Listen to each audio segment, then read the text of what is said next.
market that people browse. But Metaverse is a platform where people can live to a certain degree. Satya Nadella, Microsoft CEO, once said, "The metaverse is here, and it's not only transforming how we see the world, but how we participate in it. From the factory floor to the meeting room. Imagine a virtual world in which people live, work, shop, and interact with others, all from the comfort of their couch in the physical world. This is Metaverse. Good afternoon to one and all present here. With immense pleasure, I, Namrata Kaur Mekraj, and I, Ashima Grover, on behalf of Illuminatics, the Media and PR Cell of Exile University, Bhubaneswar, and the entire Xavier fraternity, welcome you all to this year's Communiqué', the annual media conclave. The media is the most powerful entity on the earth. The power and capacity to influence public opinion. The metaverse is a collection of every virtual world built using blockchain technology. Media companies, music publishers, sportswear brands, and cryptocurrency analytics platforms all have a presence in the metaverse. Metaverse will take media beyond its traditional businesses, which are print, TV, mobile, or web. It will open up a new platform and create opportunities for monetization of digital assets, be it news, images, and marketing campaigns. With this, we would like to introduce you all to this year's theme, Metaverse, the next revolution in media industry. Before we continue further, I would like to show you all a brief video with regard to the theme of this year.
I now invite the dignitaries on the dais to mark the beginning of this year's communique by lighting the auspicious lamps that symbolizes knowledge and wisdom.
Thank you, everyone. We now request the panelists to kindly occupy the seats on the stage.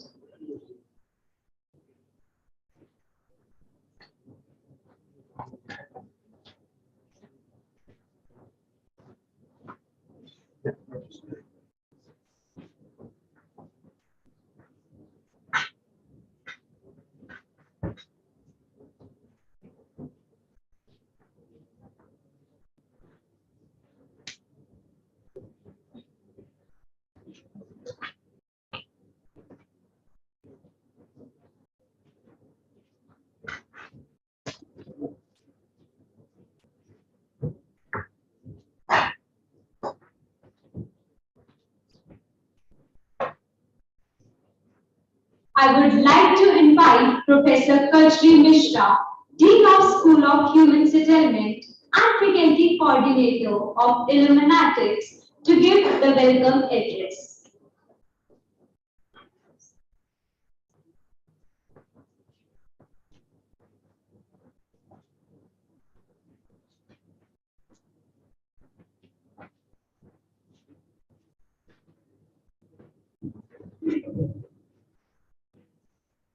Good afternoon to our guests, our media guests from Bhubaneswar, our students, faculty colleagues, co-deans, and the Illuminatics team. A very warm welcome, hopefully not literally warm, but heartfelt welcome to all of you this afternoon. Today we all, more or less, live in the virtual world. But I'm here to welcome you to a very physical reality of the XIM University. Why am I here as the Dean of the Human Settlements to welcome all of you? Apart from being the faculty coordinator of Illuminatics, I guess it makes sense because the university community resides on a campus, which is a human settlement in itself. Has all the complications, has all the variety, has all the plurality and diversity that we see in any human settlement. And a residential university with its community and differentiations among them makes for a very interesting human settlement. And therefore, perhaps it's all the more relevant that I stand here today to welcome you to our campus. XIM University has had a long legacy of management education in the form of XIMB, but our new venture, our very young university, has already made very rapid strides in terms of the variety of disciplines that we offer, the number of schools that we have, and the very bright, young, talented, and energetic student population who are here in our university. Today, as we meet here to discuss the future of media, at least the future of virtual media, and perhaps it takes over the physical media, I think we all need to also think from a different viewpoint.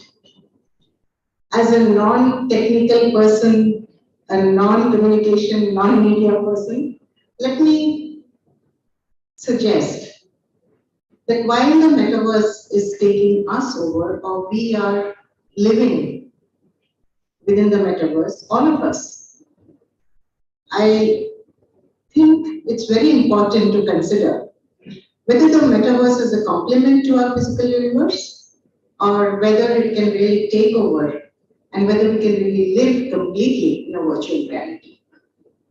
This is an extremely important, and more so at this time when we are facing globally a planetary disaster.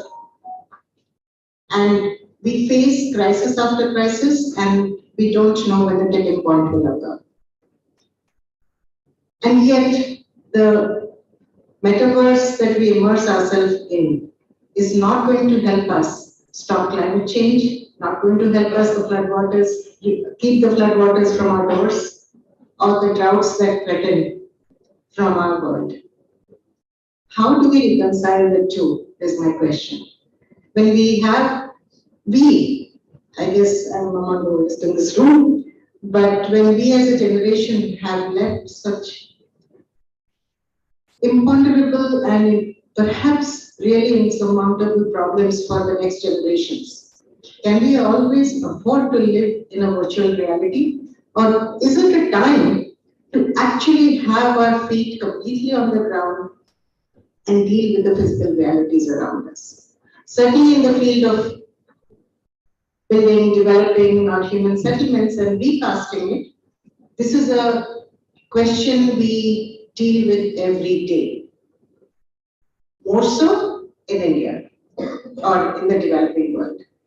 I'm not sure how many of our students are aware, but if we have to avert planetary calamities, we have to deal with our cities. The battle for sustainability is actually to be fought in our cities, and more so in the cities of the developing South. That means Asia, Latin America, Africa.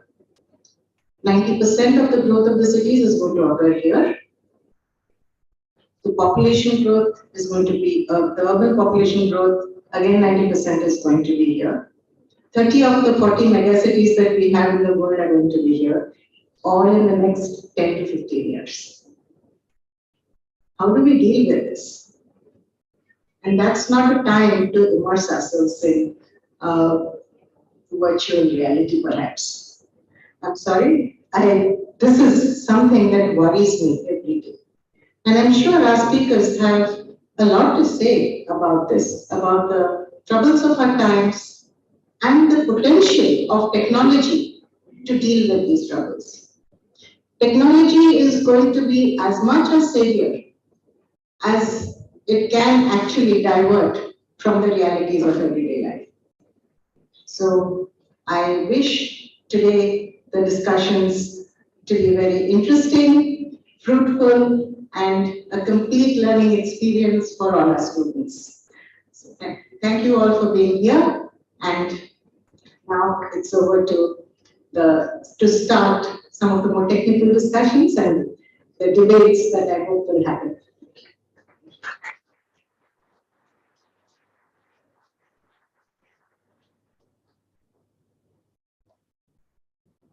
Thank you, ma'am, for for your inspiring words. You have always been a pillar of strength and support for us. We would like to invite Dr. V. Vijay Kumar, Dean of School of Communication, XIM University, to deliver the introductory address.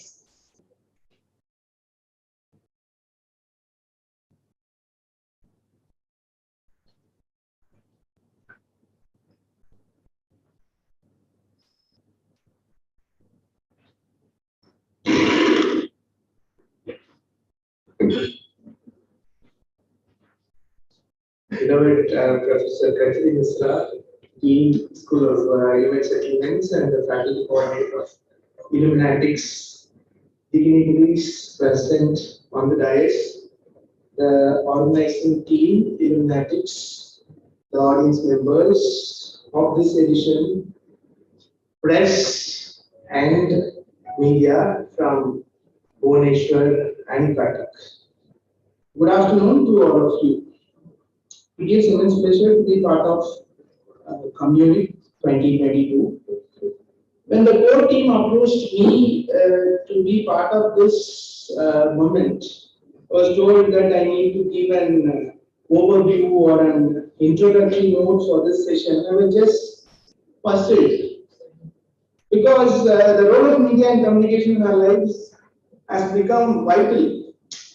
Everyone, as we are accessing media, we are using media and we are part of media and communication because we have smartphones. I know some of the students may chatting during this celebration.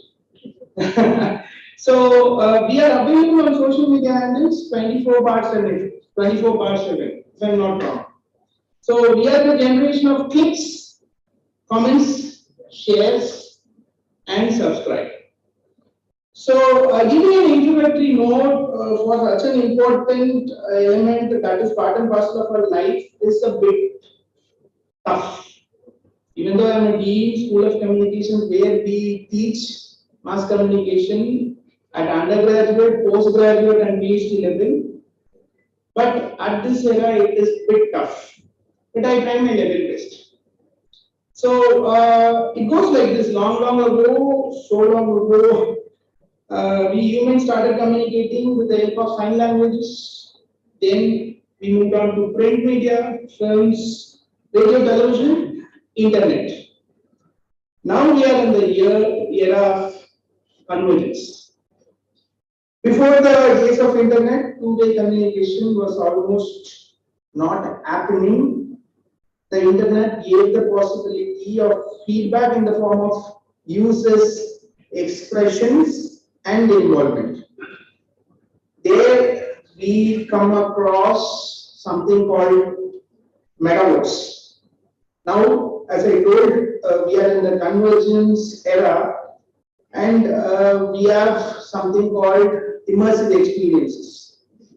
So the theme for the day is metaverse, the next revolution in the media industry. Even the word next is a bit fluid for me, because it is not next, it is already started. I believe the panelists will agree with me and they are going to talk about that.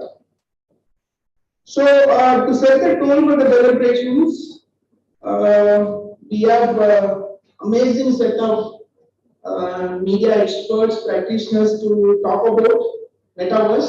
But let me give some glimpse about metaverse. So, metaverse is shared, immersive, 3D virtual space where human beings experience life in a way they could not do or be in the physical world. The interesting element of metaverse is different users can be at multiple places, different times with different universe with their own avatar. So many media and consumer or user-centric brands are promoting metaverse, which includes Meta Platform, INC, which is we popularly call as FB, Microsoft, Apple, NVIDIA, Epic Games, Unity Game Softwares, Autodesk Maya, and many more. Marshall McLuhan, a Canadian philosopher and communication theorist, coined an expression and it goes like this: the medium is the message. In his book called Understanding Media, the Extension of Man, published in 1964. By this, what he tried expressing is the medium is important and it is important or more than the message. So what happens? The medium itself affects the human consciousness and the society at the large. This is what he said in 1964, and metaverse is best example for his thought, which was shared in 1964. Just imagine, okay, something that you want to do in your life, and you want to be with somebody, and you can do it through metaverse, and metaverse makes that possible. Your users are the participants use their own avatar and they can talk, walk, work, play, learn, and have fun. In the metaverse, we'll be able to seamlessly move between worlds, universe, places, so we can work better, play better, communicate more freely. It will immensely help in various fields and domains, be it education, e-commerce, tourism, health, entertainment, VR, anything and everything.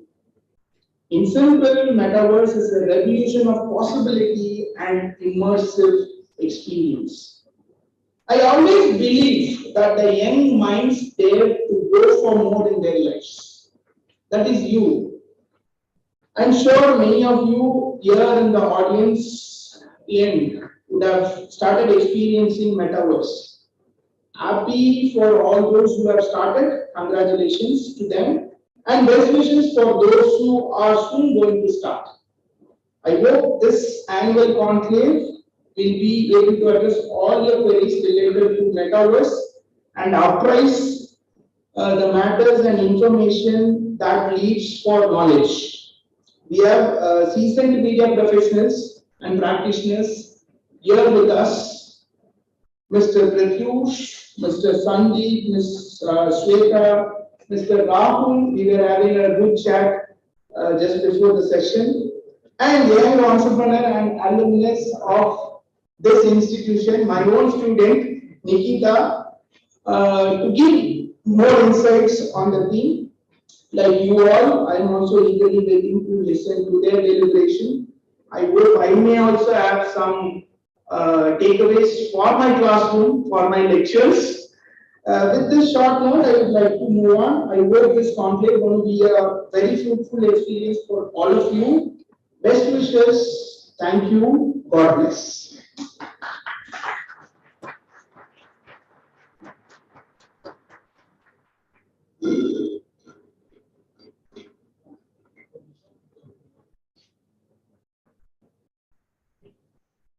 Thank you, sir, for your wise words.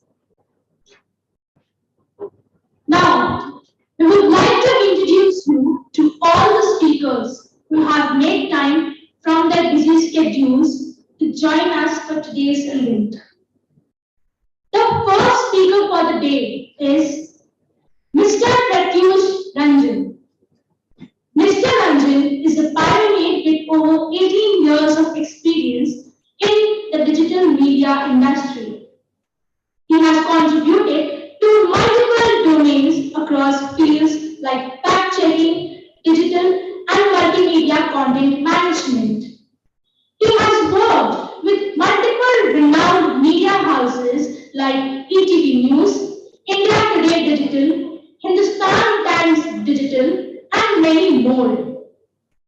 He has been a certified fact checker and trainer at Google News Initiatives India Training Network since 2018. He has won Silver Award at the South Asian Digital Media Awards under the Best COVID-19 Project category for his talk show, Jargon Dialogues, and has multiple accolades for his service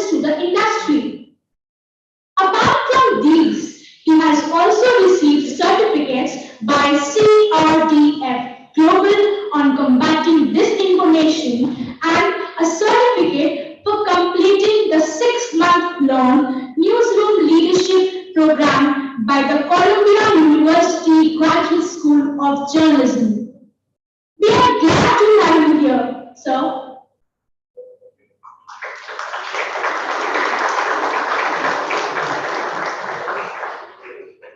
We would like to call upon our next esteemed speaker, Mr. Sandeep Mishra. Sir is a founder and owner of Frontier Media, a 360-degree media organization based in Bhubaneswar. He is also working as a current group editor of Odisha Bites, Education Bites, and Odisha Samba. With about 2.5 decades of experience in journalism, Sir is known for his sharp and insightful reports and analysis on a wide range of subjects, including politics, policy, sports, and many more. He was formerly an editor-in-chief of Focus Odisha and News World Odisha, and also hosts a popular weekly talk show, Jawab Swar. He has also worked with the Times of India, Hindustan Times, the Asian Age in various capacities. Mr. Sandeep has won several awards and recognitions such as prestigious Edward Morrow Program for Journalists in 2011. He holds 2 master's degrees in Sociology and Business Administration from Utkal University, Bhubaneswar. We are delighted to have you here, sir.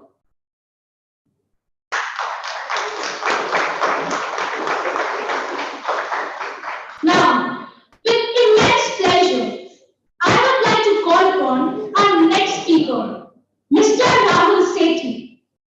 Sir has 22 years of experience in IT and over 17 years of experience as an entrepreneur. He has also worked in 25 plus countries. Mr. Rahul has coached professionals and students on Web3 and Metaverse through Metaverse 911 for Business Leaders program. He is a Metaverse and Web3 content contributor with over 20,000 plus followers on LinkedIn. He was also a keynote speaker at several local and global events like CII International Technology Summit 2022. In the last 22 years, Mr. Rahul has a huge customer database, has built and sold companies, invested in people, and learned his way up in the tech world. He has also spent a reasonable time in South Africa, the United States, and India, and has developed a global perspective towards the happenings in the industry. In totality, Sir has set a mark in the tech world, and we look forward to hearing his views on the theme of the conclave.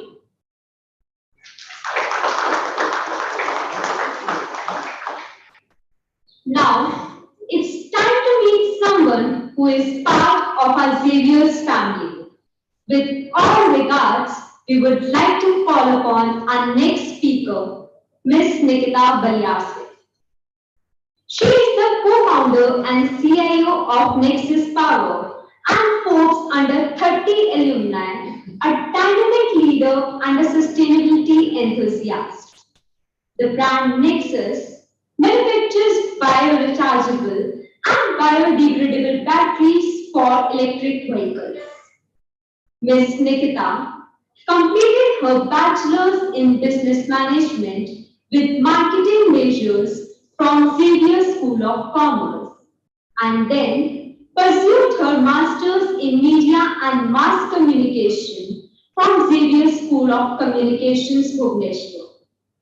She has also been a recipient of multiple awards for her innovation in battery technology. Ma'am has shared her valuable insights on platforms like TEDx. Ms. Nikita is very active when it comes to business, leadership, and travel. Besides her entrepreneurial interest, She is a creative writer, filmmaker, and adventure lover. Ma'am, you are an inspiration for all of us. We look forward to hearing your views on the theme of the conclave.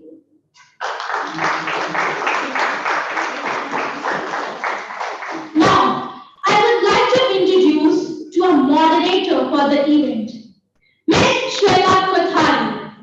Thank you, ma'am, for graciously agreeing to join us today. Ms. Shweta is a journalist, news presenter with over 9 years of experience in broadcast and internet media companies and a TEDx speaker. She is an output editor at Scene, a global media firm. She was the managing editor at the Logical Indian earlier.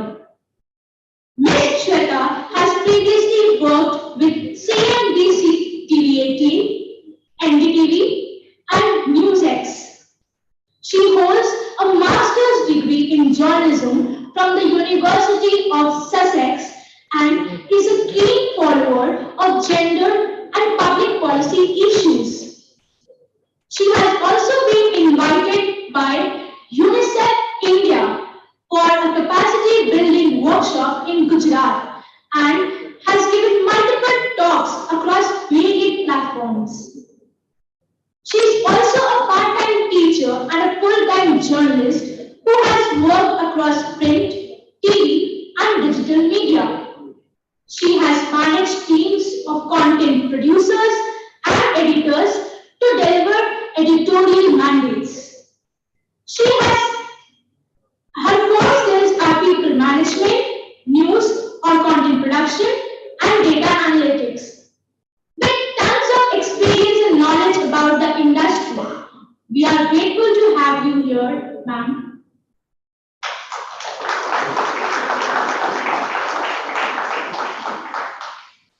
We would like to request Dr. V. Vijay Kumar, Dean of School of Communication, to welcome the panelists and the moderator by presenting the saplings.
Before we proceed further with the event, we would like to brief our batchmates and the panelists about the flow of the event.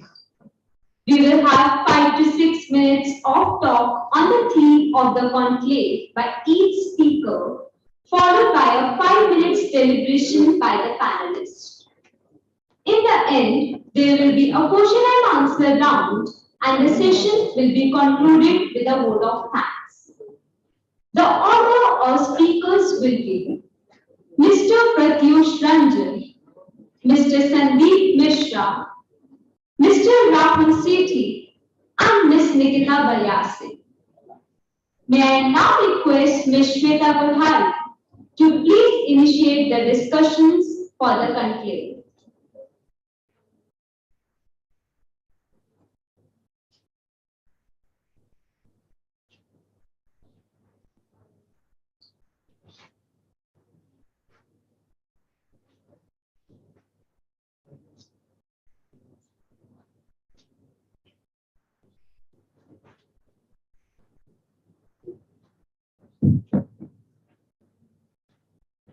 everyone. Thank you.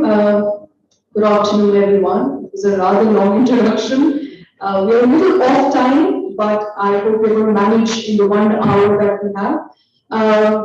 If you'll pardon me, I'm not going to go by the order that was discussed. We would like to make it a little more free-flowing. One thing I've learned, not with tons of experience, I don't have that, but one thing I've learned as a student of journalism, student of communication, is that attention deficiency is real, and it's especially real when it's post-lunch. So I want to keep it as I said, free-flowing as possible, as conversational as possible, with all of you, at least most of you, paying attention to what we're discussing here today. Don't be threatened by white pages. I'm going to only look at them when I need them. But we're here to discuss a reality that is dawning upon us. Now, obviously, the panelists around me are going to talk more about what is metaverse, but what I know from my preliminary understanding of metaverse is that it is coming. It is evolution of what we see today. If not in the next 50 years, maybe in 100, nobody's been able to put their finger on when this reality, when this future will become reality, but it is going to happen because remember, nobody really thought of how mobile phones, internet, interconnectivity is going to become a reality. So let's quickly understand what is metaverse.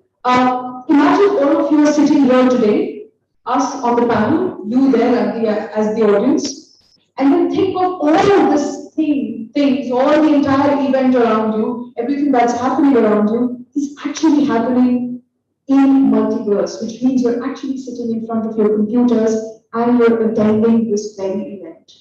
That is just an inkling of what metaverse will be tomorrow. There will be a lot of things you'll be able to do, as you've heard from teachers, and you will hear from our panelists. You can shop, you can interact, you can learn, you will be getting your education, as a matter of fact, from metaverse in the future to come. So it's very imperative, therefore, that we learn what metaverse is, how far into the future it's going to be, and what are the implications of metaverse in our lives. Now, one of the questions that Professor Misra just posed in front of us, and I think it was very intriguing. She asked whether this is going to hamper the progress, or it's going to help and assist the progress that we're making in humanity, because we all know climate change is real. We all know sustainable methods is the need of the hour. So is virtual reality, is AR, VR, Internet of Things going to help us or hinder our progress? That is what we're going to discuss here today, and I hope we're going to make it as interactive as possible. But let me begin with Mr. Sethi here first, because we were having a long conversation. I was not a part of it, but I was thinking listening to how things are quickly changing, the reality is quickly upon us, how banking systems are going to be in multiverse very soon. In fact, they are. I just heard, sir, that Union Bank of India is already there. So you have fintech companies, you already have gaming companies into metaverse. What exactly is going to be a metaverse experience for all of us here in 10 years from now? Sure. So metaverse is split into two parts. One is the generation felt that centralized information was good, and that Facebook, Google, or any other company could store all of our personal information, use it for different kinds of advertising, revenues, etc., etc. That's the most centralized way of thinking and experience. The second part of the school of thought is the decentralization of data, which means that no one company can own the data, and that it has to be more democratized in a way that people, in a way that it becomes a creator economy than just a consumer economy. When you say metaverse is not new today. I really would, from core of my heart, I thank Mr. Zagabram all the time. Trust me. I really wasn't this, it existed, but we never got importance. I've been in the industry for a long time now. So augmented virtual or mixed reality has been existing for what, 60 years now? It's because of him. He just changed the name to Meta. suddenly we all became important.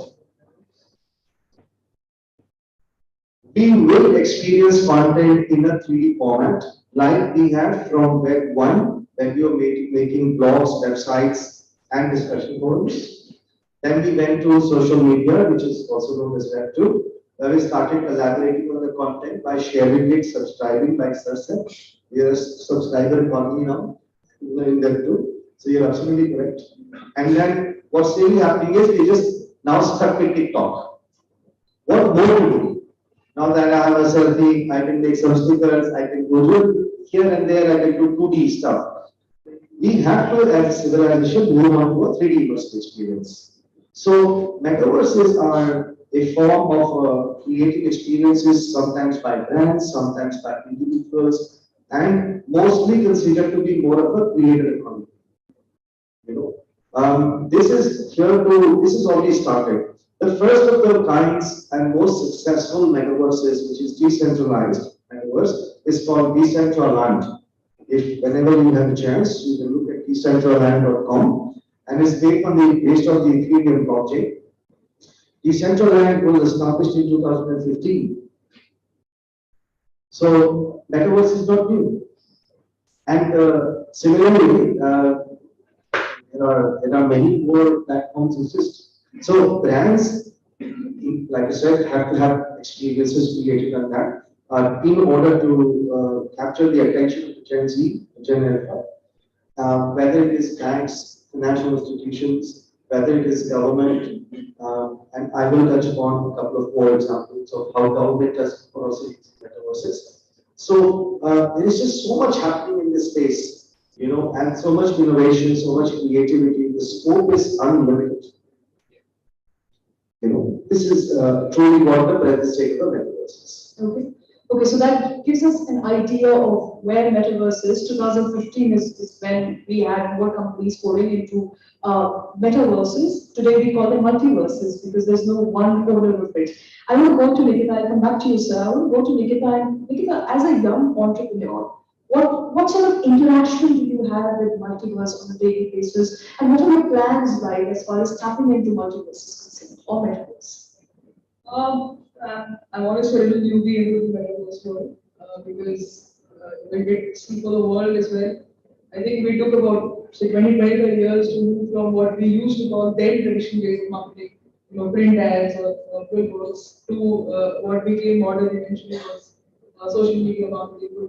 The scenario today is that social media has now moved into traditional ways of marketing, and we've shifted into say what we call Web 2.0 or the metaverse that's coming. So what I see metaverse is as the marketing of experience. We used to earlier market the product. Now we're going to be marketing the experience of using it. So if not, the product in physical form, it is going to be how it's going to be useful to people, how you feel when you see it, and it's all going to happen virtually. So what happens with metaverse coming into business and marketing is that it saves a lot of inventory holding costs. If you're selling cars, if you're selling bikes, even if you're selling a simple product like a mobile phone, you don't really have to have a physical product for the person to feel what it is to be holding it. And that is what metaverse is going to do. But then it definitely has a second side, is where a 2D marketing would, you would still have a doubt whether I should buy it or not, how would it really feel in the hand of what it is going to be. But when it becomes a situation where you're experiencing it, you are not sure whether you want it or not. So you might get more customers, you might tend to lose your customers. But that's what I see metaverse as. I agree with Mr. It's not a new concept. It's just that nomenclature is new and fresh, and that's how probably it's become more popular. But virtual reality and augmented reality, as a matter of fact, has been happening for a long time. Coca-Cola, I remember, is a company that has been using it in marketing their products since long. Like a lot of these other brands are doing it. So it's just about the nomenclature that has changed and how the perspectives are changing because of the word better. Interesting. Something very interesting you said. You said it's about experiencing virtual. It's about marketing experience. I want to go to the media professionals here. One of the experience that consumers, audience like is to be hearing and see a news story as quickly as possible. However, from my understanding, sir, and you can correct me if I'm wrong, the adoption of technology has been relatively slow in Indian media. More slower in the national media than in the state media. And I want to begin with you, Mr. Mishra. When it comes to local media, when it comes to state media, how popular are these terms? Are people using it more and more? And how faster are you adopting technology to cater to the consumer?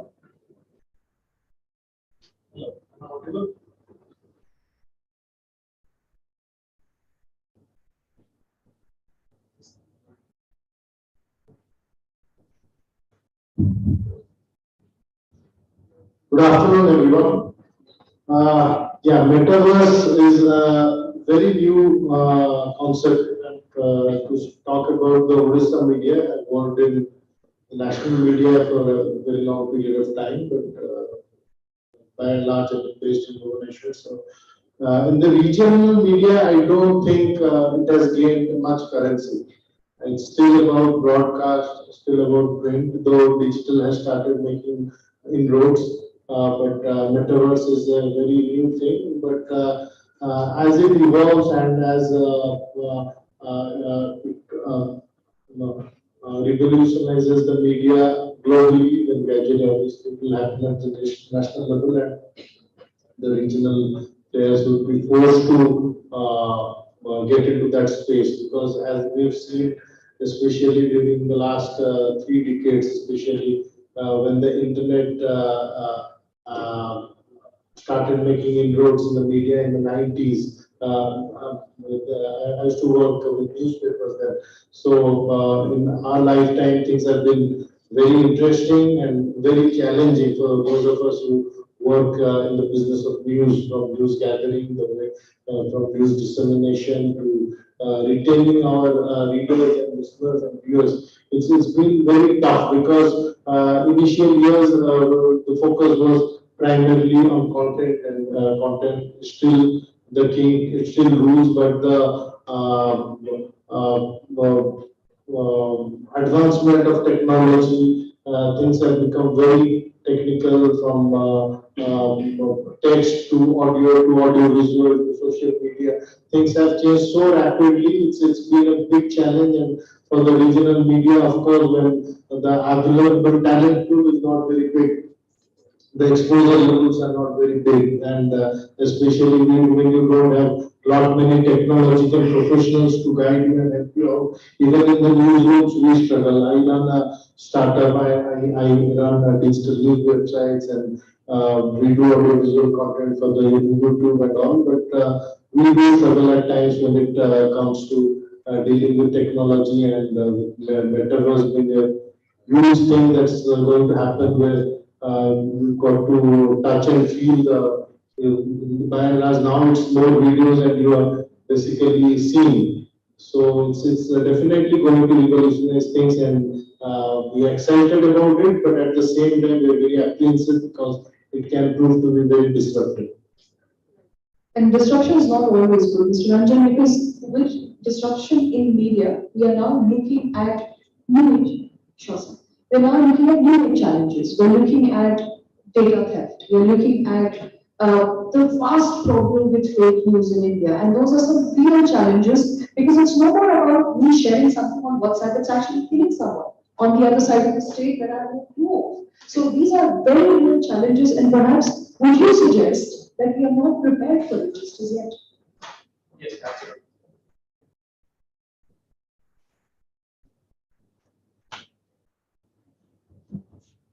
Absolutely, you said it right. Metaverse, the next revolution in India. So as Asima said in the opening speech, that who controls media at the mind. So I'll ask one question from everyone sitting here. Tell me who reads physical newspaper daily? Anyone? Give me honest answer. Anyone reads physical newspaper? 2 hands I can see. Pelli ma'am is not seeing your answer, so don't worry. And who are there on Instagram and Snapchat? Almost everywhere. So that's the change. What is media? Media is like how you communicate with the people, or with your friends and family, or how you consume news, consume content. So metaverse, when we talk about metaverse, that means the technology is changing and it's changing very fast. Why it's changing is because of you people. You people are actually controlling everything. Your generation is controlling everything. Why I am saying this? Because we used to read newspaper to consume news a day after. Something happened yesterday. We actually did wait for it to read that news for a day. Now the live thing is happening. You are watching live on TV, on your mobile phone. What metaverse will change or is planning to change, that you will go to that place and experience the same by, watching in front of your eyes. I was working on a story when Morbi this collapse happened, and I was actually working on a fact story. So I had thought that how to go to that place and to see what are the length and width of the bridge, how the bridge looked before it collapsed. So I went to Google Earth. There is an option called Street View. You can go to the Street View and drag that robo to the place, and you can see the image of that place right in front of your eyes. So I tried that robo from Google Street View. I took a length of that bridge. I took 3 or 4 different screenshots from Google Earth of that bridge when it was there. It didn't collapse. So this is how I consume the news, I consume the information. What metaverse will change, that someday, if it is in front of your eyes, you can go to that place and you can find, okay, this is the place from where it collapsed. These are the threads which actually broken down and people fell into the river. So this is how things are changing. But again, I will say one thing, that technology will come and go. The real thing is that how you are consuming news, how you are consuming information, and that is important. If you allow yourself to create your own avatar, go to some place, experience that thing, go to bank, like my friend said that the Union Bank has a universe, that metaverse platform they have. So if you want to go to do that personalized banking using that metaverse space, if you are doing in a large number, definitely many and many banks will come together and do the same thing. I was reading that one survey that more than 50% of banks are planning to go to metaverse in next 2 or 3 years globally. So this is going to happen. This is going to happen just because of you people are consuming the news in a certain way. I was coming to the building and I realized that I saw that metaverse window being placed outside the building. And right behind that metaverse window, there is a Gandhi statue there. So as ma'am said in her speech, a very positive thing, that your feet should be there on the ground. So I say we should create Gandhi works in place of metaverse. So our feet should be on the ground and our eyes should be there in the metaverse gadgets. So, because there are lots of journalism students sitting here and thinking, if this is the future, how soon it's coming, would it be therefore right for me to assess from what you just said that the future is long coming, it's impending, but it's a distant future. It's not happening in 20 years or 30 years, because journalism is still on the ground. Journalism is more physical. It will continue to remain physical. Various problems, of course, adoption of technology, consumer penetration of internet. Various problems, of course, on why the multiverse, metaverse is a distant reality. See, content is always king, as we always talk about this. If content is good, you will go to read that content in the newspaper. If that content is good, you will go and watch. You watch standing in front of the TV for hours, because that content is like you are consuming that content in a certain way because you're liking that. So that's important. So if metaverse is giving you that kind of experience, what you are liking, that will definitely help. And this is opening a new set of opportunities for all of you. Like its job opportunities, certainly there are so many job opportunities will be there. Like it involves AR, AI, VR, and ER, extended reality. So many things are there. And metaverse is like a virtual reality kind of thing. This is based on servers. I mean, so many codings and so many things are there. On the basis of all those things, the metaverse will be created. And in the coming days, when 10% or 50%, 20% of people are consuming these kind of things, that will consume 25% of electricity all across the world. So all these things are there. So this is important that you understand technology changes in every 20 years. Like 20 years back, I was talking to my friend that 20 years back when I started my career in digital journalism in 2004, nobody understood, none understood that what is blog. They used to ask me the question, how you earn money, what to do. That was the time. But I started liking working in digital because that allowed me to do the two-way communication. Whatever I'm writing, I'm getting the result and feedback right at the same time. So that is important because my experience was different. And now, if your experience is different, you will certainly will go to the metaverse and consume your news. You must have seen on Facebook. Now you have new avatars. If you have created, you can like, share, and forward your friend's message or post in a certain way. Their avatars there in the below the post. You can see that. That happened, I think, just the last week or something. So you must have created all your avatars. And what metaverse will do for companies, like if you have created your own avatar, you are going to some place in the metaverse. So what you are wearing? Are you wearing Nike t-shirt? Are you wearing Adidas shoes? Are you wearing Armani's suit? That all you will buy in metaverse using NFTs.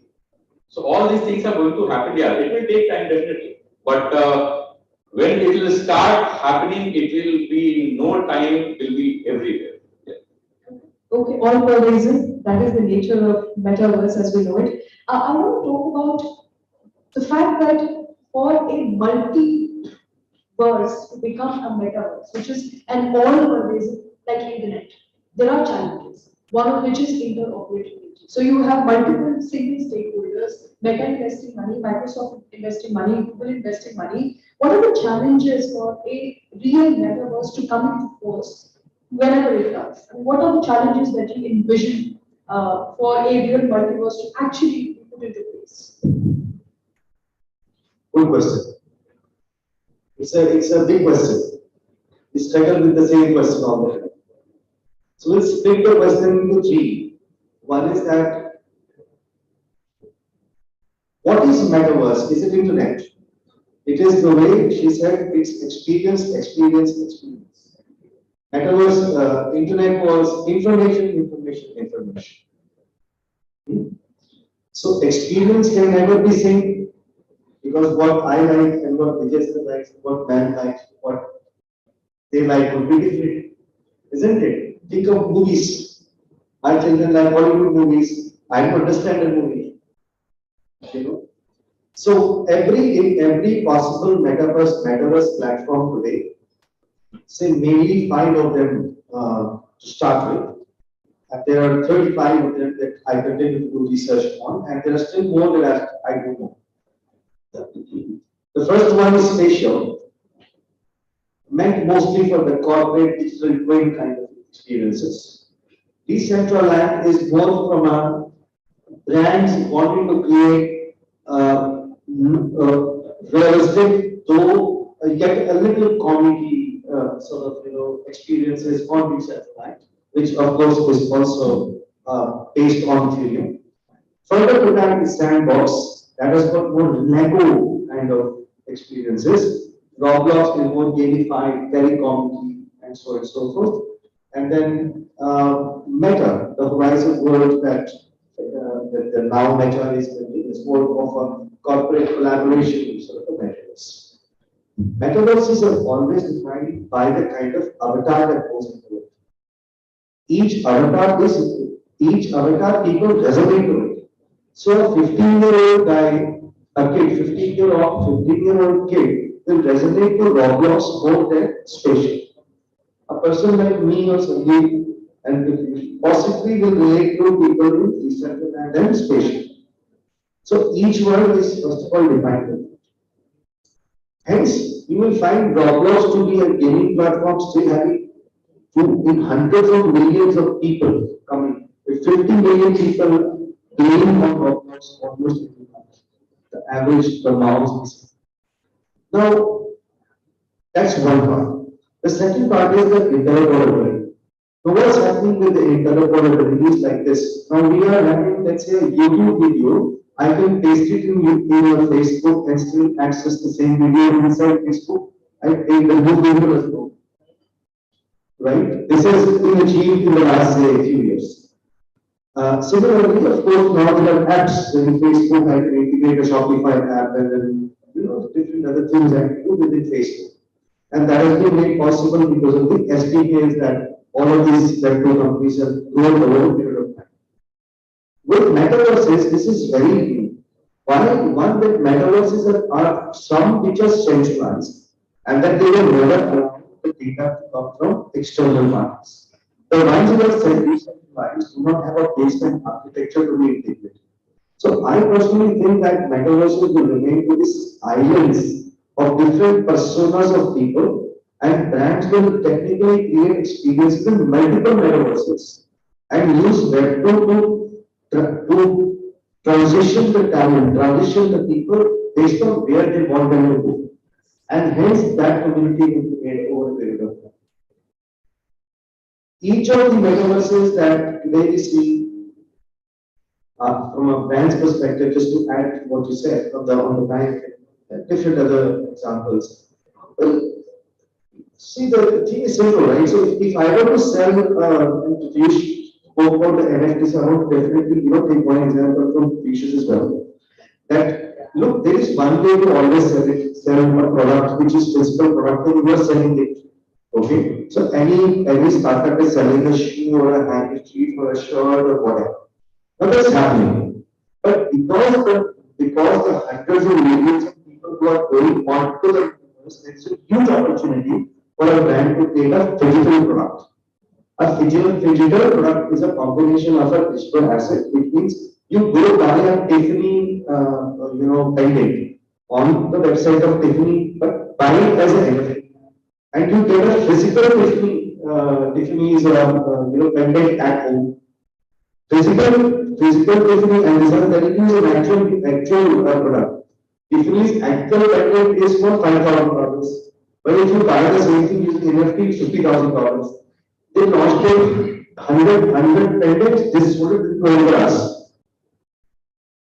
So that collectible, with this the genuine part, for them it is fine. I mean, when we go into the Web3, meetups, and you meet with all metaverse entrepreneurs, whether in Delhi, whether in Bangalore. But so I met up with this gentleman who runs a Web3 blockchain company, and he was talking about his niece, who is only 5 years old or 6 years old, and she is playing game on a Roblox, and the dog died. For some reason, the dog died. She didn't eat food for 5 days. 5 years. She said, I don't have.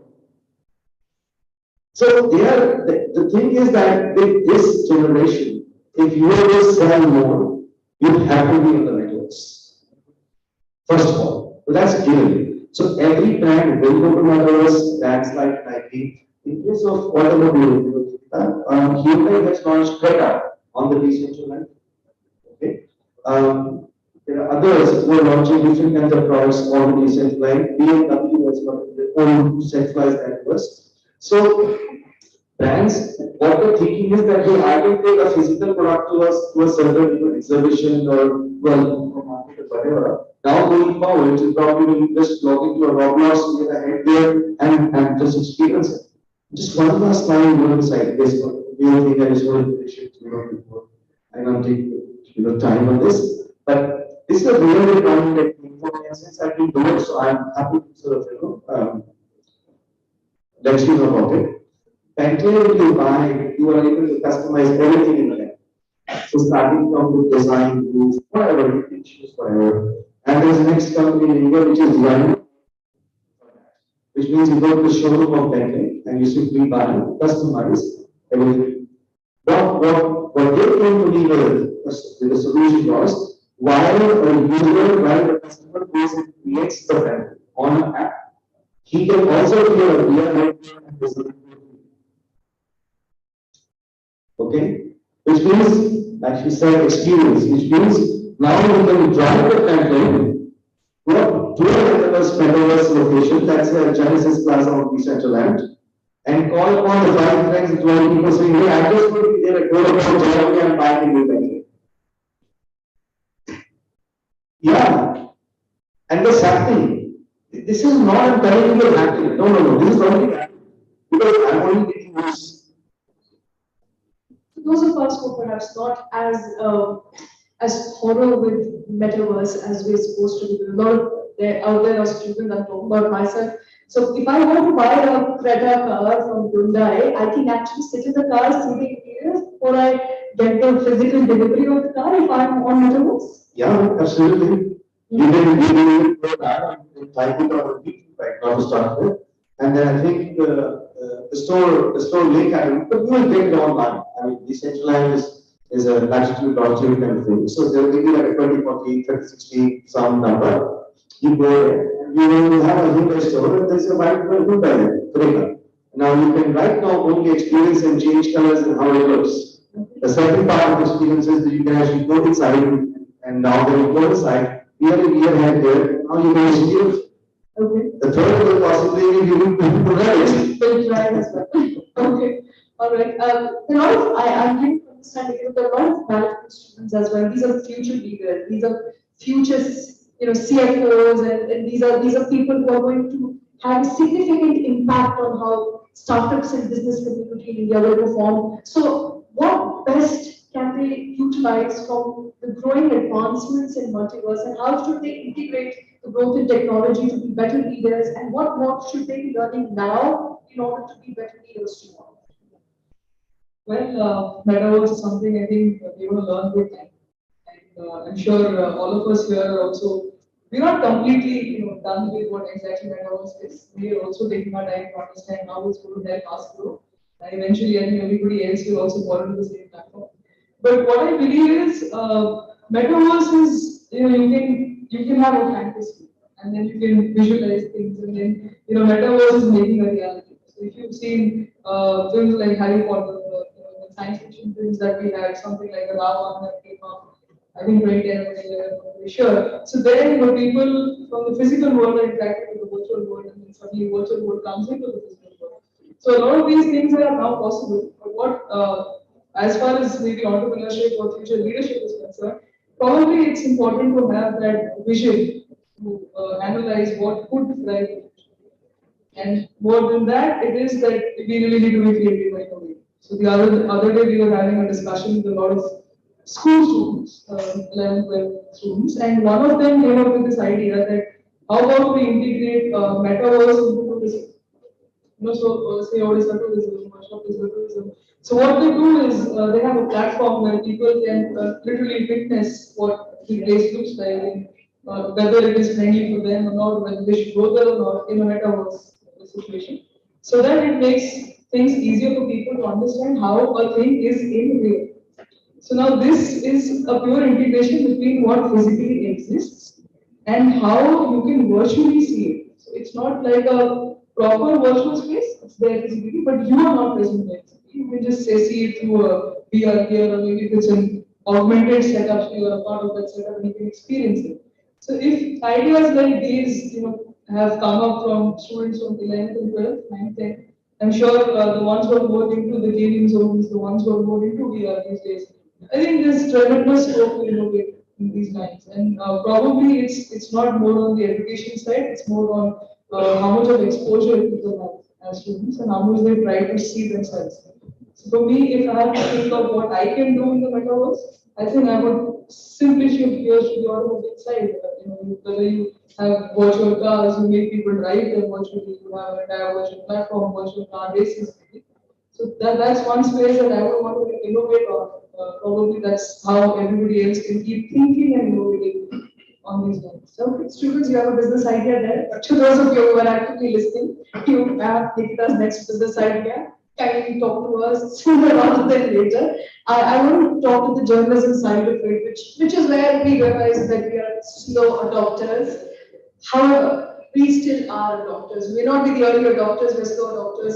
We're still adopters, and there are reasons why we're slow adopters. And I want to talk to you, Mr. Mishra, about how far have things changed on the ground as far as election of news, dissemination of news is concerned, with your consumers. What are they liking and wanting more? We just talked about the problems, of course, that are pervasive because of the advent of technology and the fact that we're trying to tap into it, we're trying to make it better, but it will take time. What are the consumer patterns that you've seen which have changed with technology in the last 15, 20 years, perhaps? Certainly, the consumer pattern has changed a lot, and especially during and after the COVID pandemic, the consumption of digital content that has grown by leaps and bounds.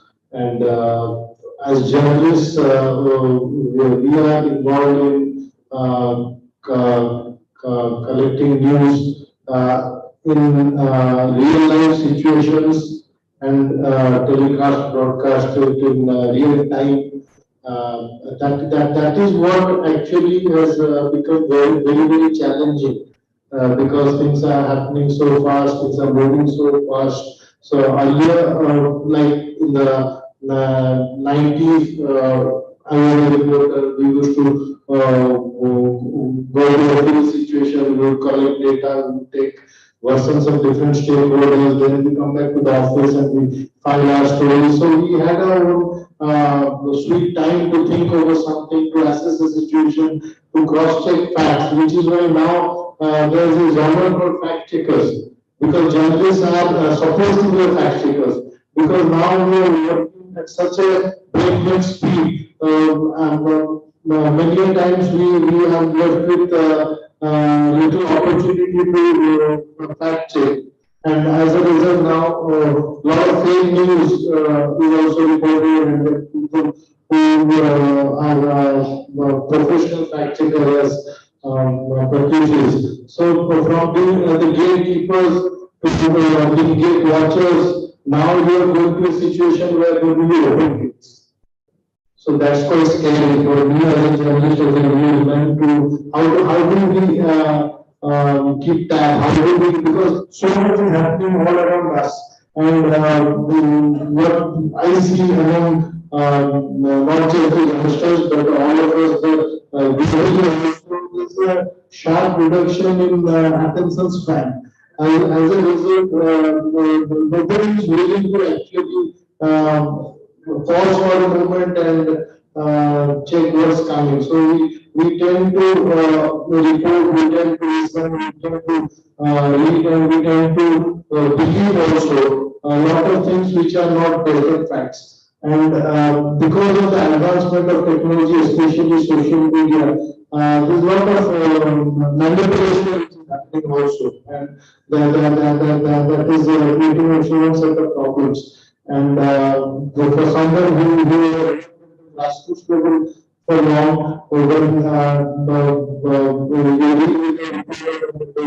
basis, making them acquainted with changing technology is very, very difficult. It's gradually the reporters at the grassroots level, they are at the cutting edge. They are the backbone for any news organization. And they gradually adapt to the digital technology, shooting on cameras, sending the videos, because we were doing I wanted television channels and services. So we had the FTP and we had different setup. Now everything is WhatsApp. You shoot, you transfer. Now there's Mojo and people record and they immediately transfer into the server. The things are changing very fast, and if metaverse really evolves, if it really becomes a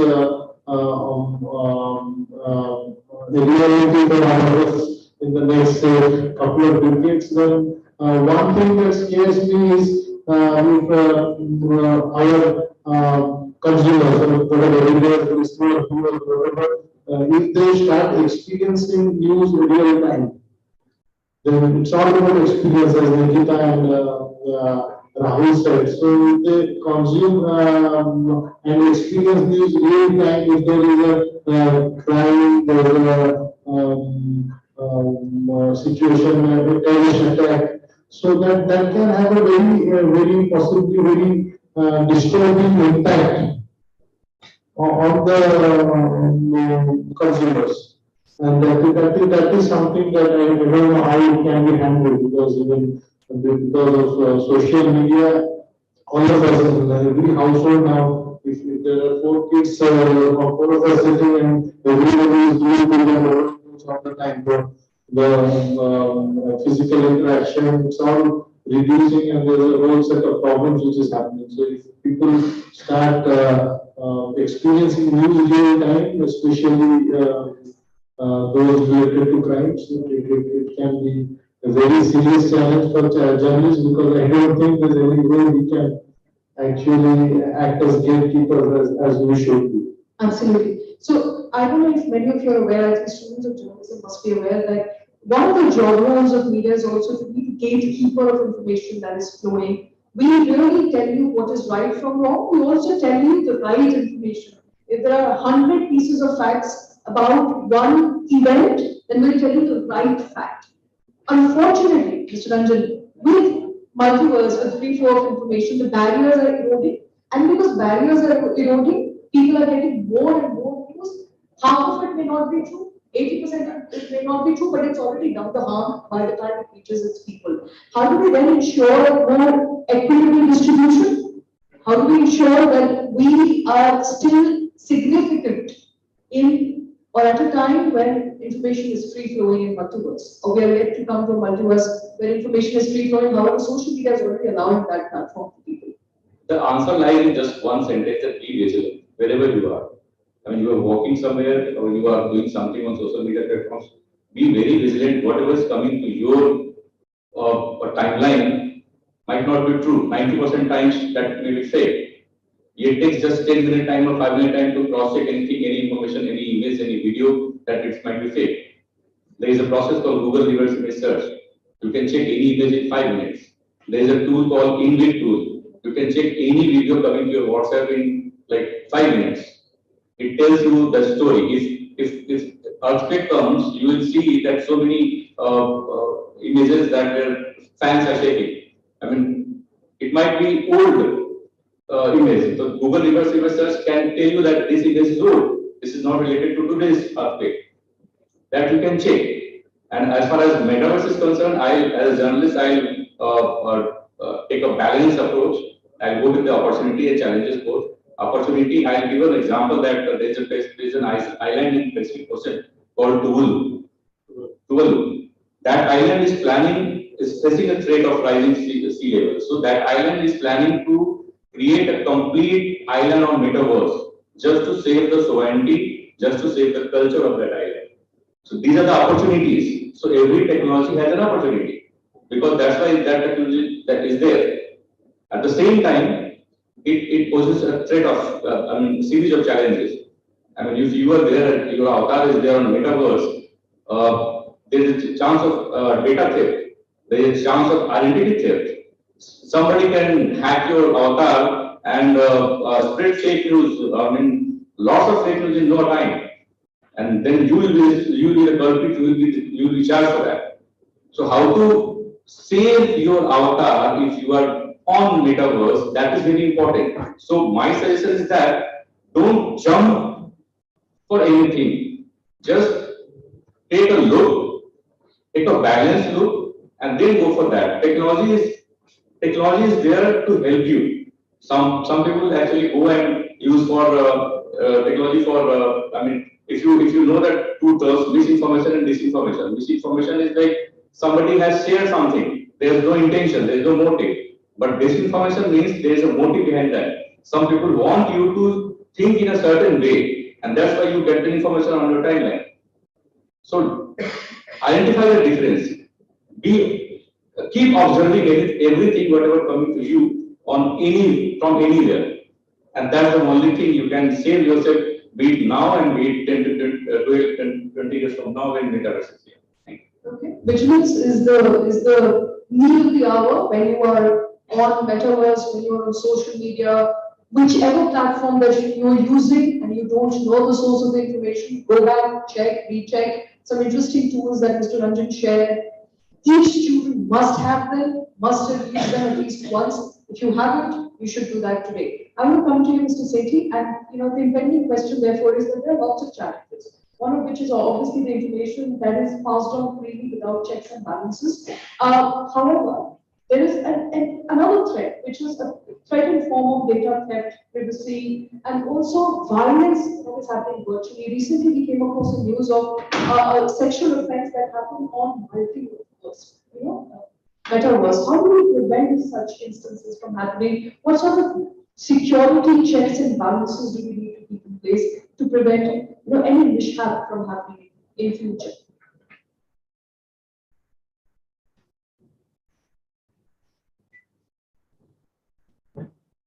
For this sexual harassment news, we need to check the clue that you have.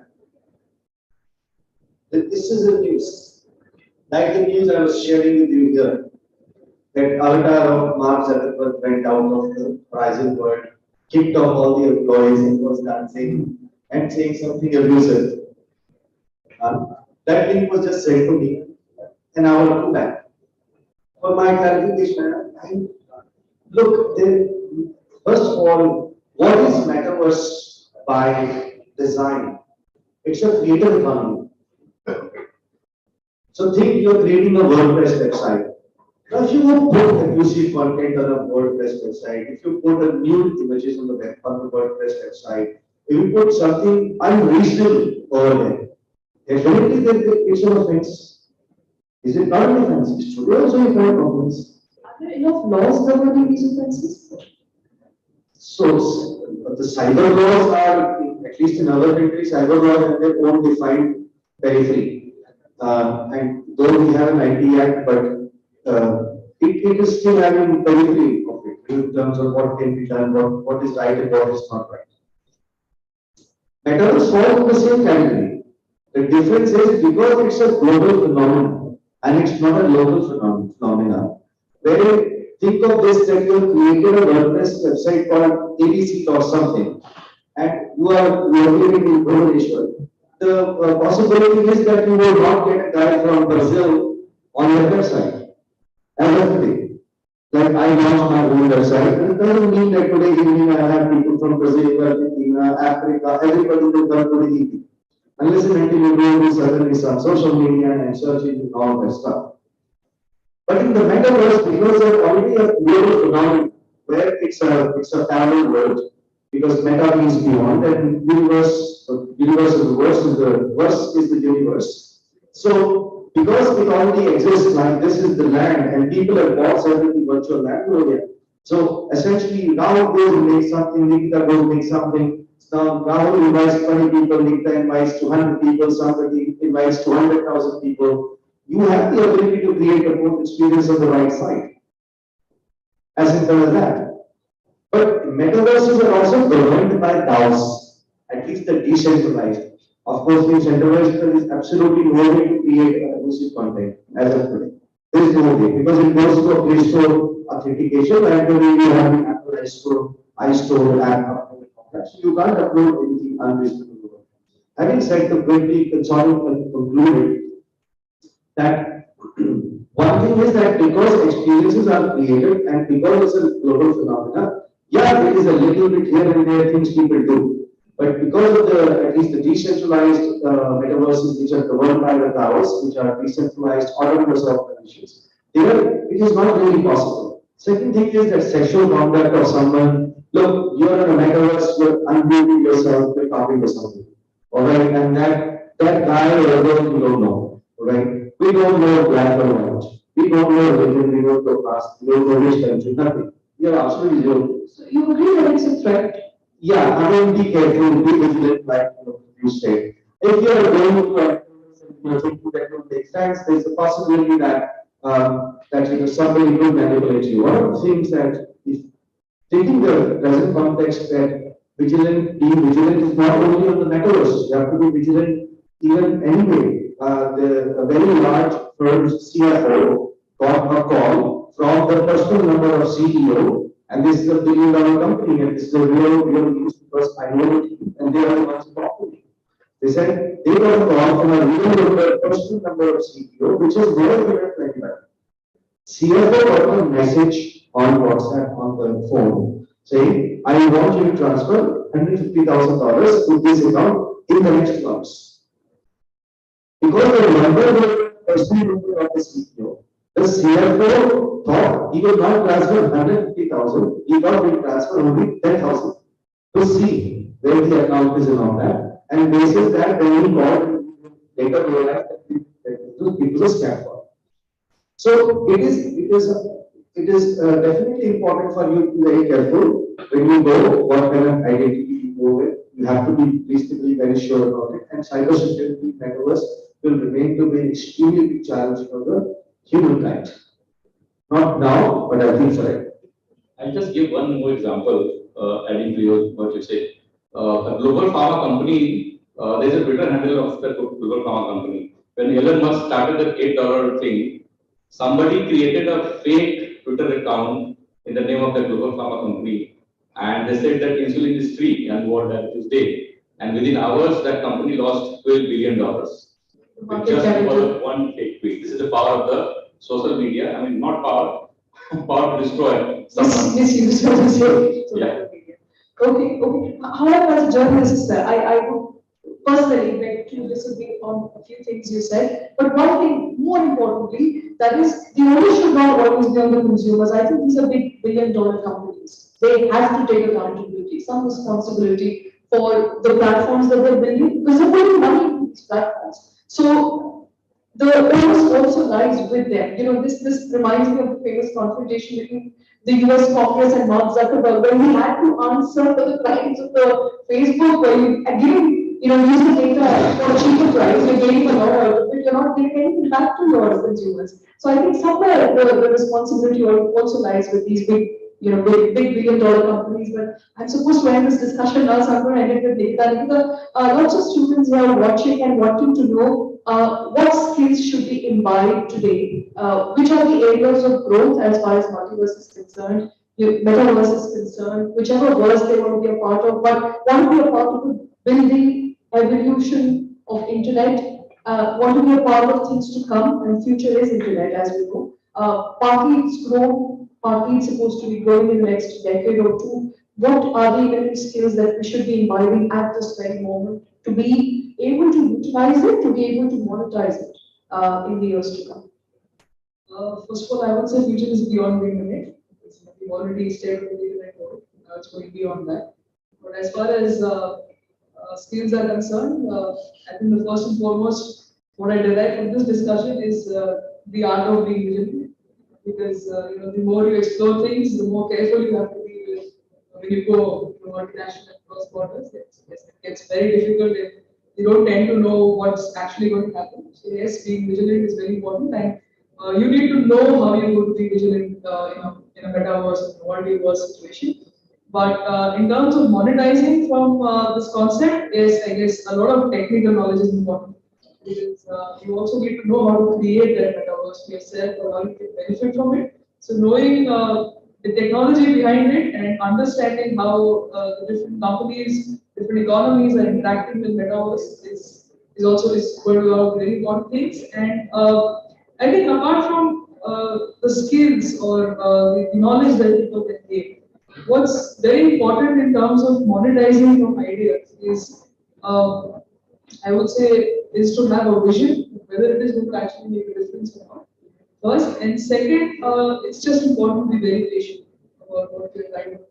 Because when we step into a virtual world and it's more in the brain and so much of planning and thinking, much more than what actually comes out on the table in real. It's very important to be patient and emotionally very stable when you're trying to create something for the metaverse. Whether it's a startup, it's a company, it's an entrepreneurial idea, it's only to monetize out of the available opportunities. You just have to be really, really patient and emotionally very stable human being. What happens when you are too depressed with your failures or too excited with your success on the metaverse is you have the liberty to go around and interact with people and there are no restrictions. So it's important to be emotionally very stable. Okay. The resilience is important when dealing with metaverse in general. I have one last question. I know I'm running out of time, but I do have one last question. Perhaps I'll take it if we have time after student interaction. The floor is now open to all those who want to take questions.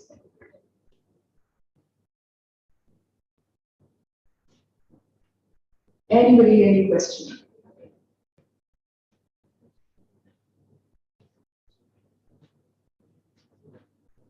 Was it that boring or was it that interesting? Very good questions. Yes, please. Can you pass the mics on to the audience, please?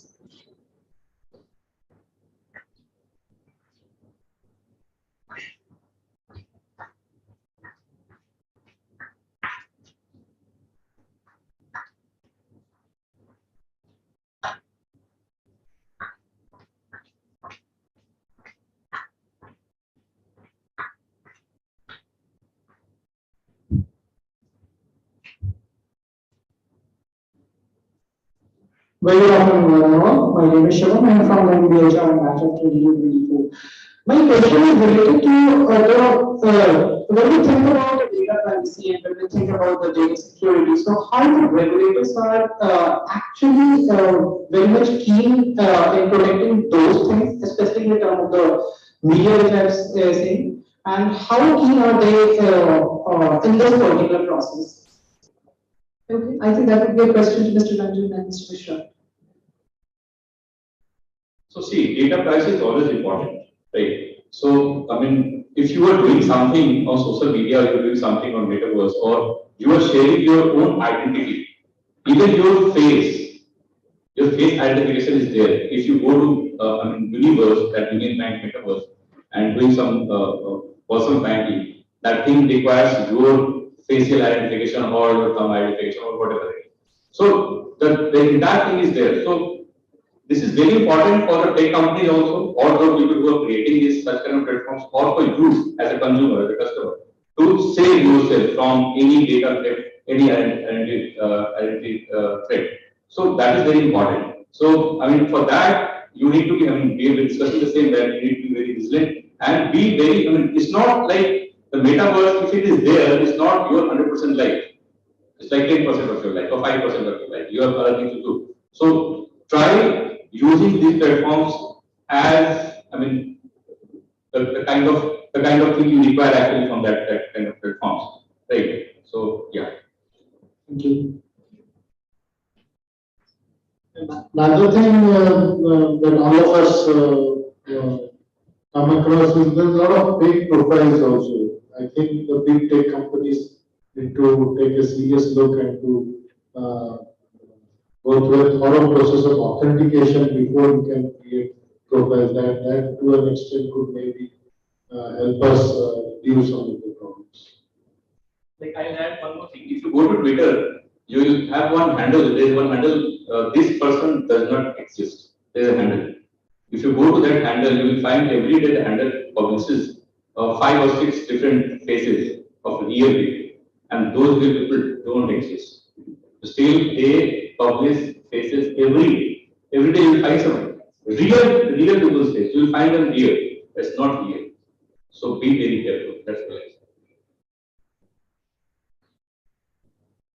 So my take on the regulatory side is this, that first of all, for the ones which are decentralized blockchain-based Web3 metaverses, they are anyways unregulated, which means neither are they deregulated and nor are they going to be ever regulated. There's quite a fight between the government with all these Web3 companies and NFT companies. All this drama keeps happening every month or so. So, because blockchain is not something that you can control, it's GPU-based network. So that's one. For the ones which are regulated, for the ones which are centralized, those are anyway central companies now. For example, Meta.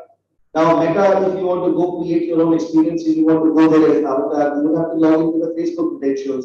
So they will know you are Facebook, they will have your avatar, you go inside. You cannot create anything on a Horizon world the way you want. You have to go through the guidelines of the Horizon world. You only can create what you can. Is there a government regulatory kind of thing as a privacy law, like you said, Sandeep mentioned? I think it's important to be vigilant once again. Take care of yourself in the metaverse. Try not to give anybody else's the responsibility for them to take care of you.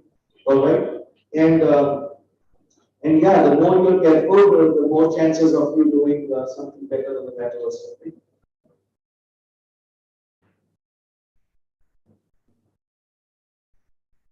Just to add to what everybody here on the panel said, remember we already have laws in place. We already have IT laws, we have laws that govern privacy, we have court rulings on privacy, we have court rulings on data theft that act as precedent. If at all you were to challenge one of these companies, your data is lost or you're being impersonated. So there are precedents in court as far as privacy is concerned. The court has now said privacy is also one of the rights that you can enjoy in India. So there are laws, of course, in place, but it really depends on whether these companies are centralized or decentralized, right? Like, but companies, for example, even WhatsApp had to answer at the peak of fake news. If you remember, WhatsApp had to answer to the central government on how it's and why it's allowing free flow of information. WhatsApp said that we cannot trace where the message comes from, but then it was then penalized, taken to the court, right? So every company has some social responsibility towards people that it is operating in the country that it's operating in. I hope that answers. The other question? Due to paucity of time, this was the last question now. Okay, last question. I take this opportunity Sorry, there was I think somebody who raised their hand from that side. Yes, please, go ahead. There. So good afternoon, panel. My name is Anas from the MBHR batch of 2024. I want to say that with the current technology that we have, it is Web 2.0, we see that a lot of children are playing a lot of games these days and spending a lot of time online. So when Web 3.0 will always different games, what rules and regulations will be in place to for physical from becoming virtual and virtual from becoming physical? Okay, good, very good question. Yeah. So Web 2 games are being played on mobile. Web 3 games are also going to be played on mobile. Okay, with an option of you playing it on a VR headgear or any other device. Web 2 games are the ones where you spend time, and there are games now like Ludo and all that online games where you have a wallet and then two people or a poker game very popular amongst people who are mid-40s. They create groups and cricket games too for that matter. So you use a fungible sort of currency which is rupees right now. And so you basically use your rupees, you put them in your wallet, and then if you lose, then your money goes. That's all. It's a real rupee, okay? You trade on the real rupee. The second part is when you play a cricket game using a Web3 technology, right? In that case, you don't pay anything. What you do is you have the tokens, and the more you are playing, the more tokens, the chances are the most tokens are being allocated to you. And so each of these Web3 blockchains have their own its own cryptocurrency. For example, Decentraland has got something called Mana, and then of course people who have Ether as well as Bitcoin, and there are over 50 more cryptocurrencies that you can trade off. So a Web3 game is identified only if it has non-rupee cryptocurrency being the mode of transaction, and that only is the difference between the two. The experience is not different, the speed is not different, the content is not different, because the audience is same. That's all. I'd just like to add on to it quickly. As you just mentioned, it's pretty much the same. So when you talk about rules and regulations of how long a person spends on the games, I think it's more on the individual's capacity to decide how much time should I be spending, whether it is a Web 2.0 game or a Web 3.0 game, depending on how much you're gaining out of it. more than somebody imposing those rules or regulations on you. It's important that you can yourself decide whether it is feasible for you or not. Just a couple of hours ago, when we were sitting back there in the living room, Ms. Rahul was talking about a little town or city where everybody is just playing games to earn their own. So if it's benefiting them and they're able to make their living, I think it's good enough to go on for as long as they want. But if it's harming your day-to-day life and if it's not beneficial for you, then I think you are the best person to decide when to stop it here. So there are no fixed rules or regulations. There is no imposing or guiding or governing body to how much time somebody can spend on the phones or games or even social media for the matter of fact. I mean, influencers spend their entire day on that because they earn their bread and butter out of it. But most people like me or like most of us here, we just consume news from social media as well. So it is a person's individual choice more than having rules there. Self-regulation. I think it's very, very important for every private public company to self-regulate, including digital media companies. I think that's the end of discussion. We'd be happy to take questions after we conclude. Thanks very much for being a patient audience. I hope we imparted some learning to you as to what metaverse is. To answer the fundamental question, whether it's good or bad, the answer is not a black or white, it's a gray. There are challenges, there are opportunities, there are threats that need to be mitigated. All in all, if you make better use of it, it will let you enter a brighter tomorrow, a brighter future. Thanks very much. I take this opportunity to thank our speakers for such an enriching discussion. And we also thank our moderator for helping us moderate a smooth and streamlined event.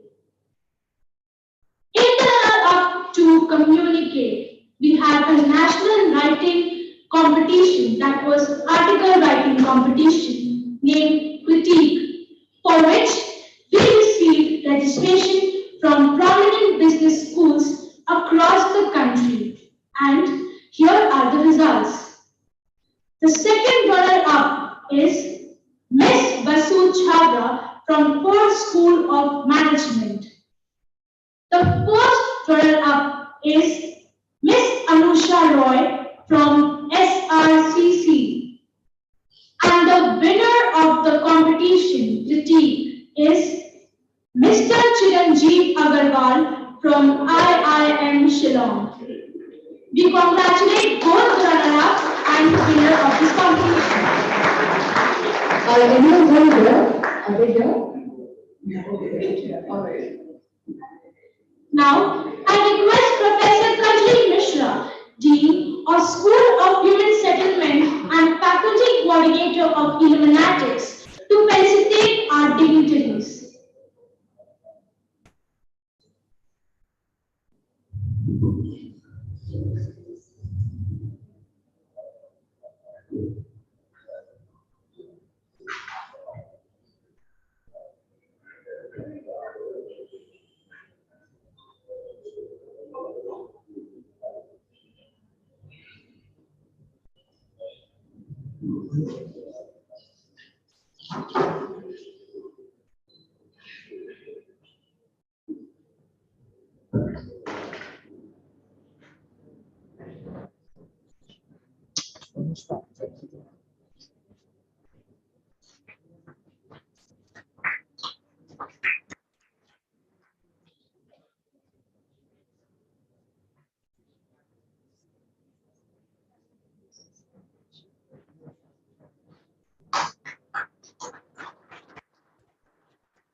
Now, I request Illuminatics to come and give the vote of thanks.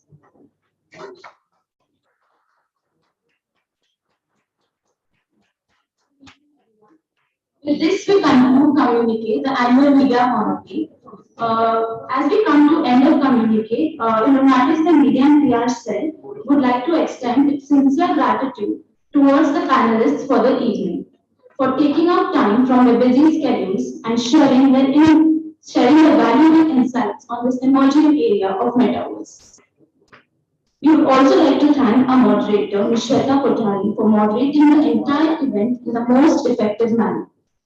We would like to thank Father Anthony R. Ubari, SJ, Vice Chancellor, Father S. Anthony Raj, SJ, Registrar, Exam University, Father Arugya Das, CFO, Exam University, Professor Ajay Mishra, Dean School of Human Settlements and Faculty Coordinator of Team Mathematics, Dr. V. Vijay Kumar, Dean School of Communications, Dr. Tanmay Das, Coordinator Student Affairs, for embracing the event with their presence, and a sincere thanks to the Student Executive Council for providing us support throughout. Moving forward, we would like to thank the following media houses for agreeing to cover the event and make the conclave a national success. Times of India, Business Standard, Kanak News, Samvad, Asian Age, Surya Prava, Interview Times, EPA Weekly, Pravati Valley, Get My Fest, Pratigya News, Odisha Bhaskar, City Links, Odisha Ray, Prameya, Akbarnama, Jila Khabar, Daritri, Odisha Express, Samaj, Midday Odisha, Pratidin, MBC TV, The Pioneer, Khula Farda, Free to Speak, Abhinandan Samrathan, EPS, News 7, Atmanirbhar, Kamyab TV, Sakala, and Midday Odisha. Finally, we would like to thank our audience for keeping the conclave interactive and all members of administration, bylaws, and the support staff for helping us with all the support we needed for conducting this event successfully. Thank you everyone.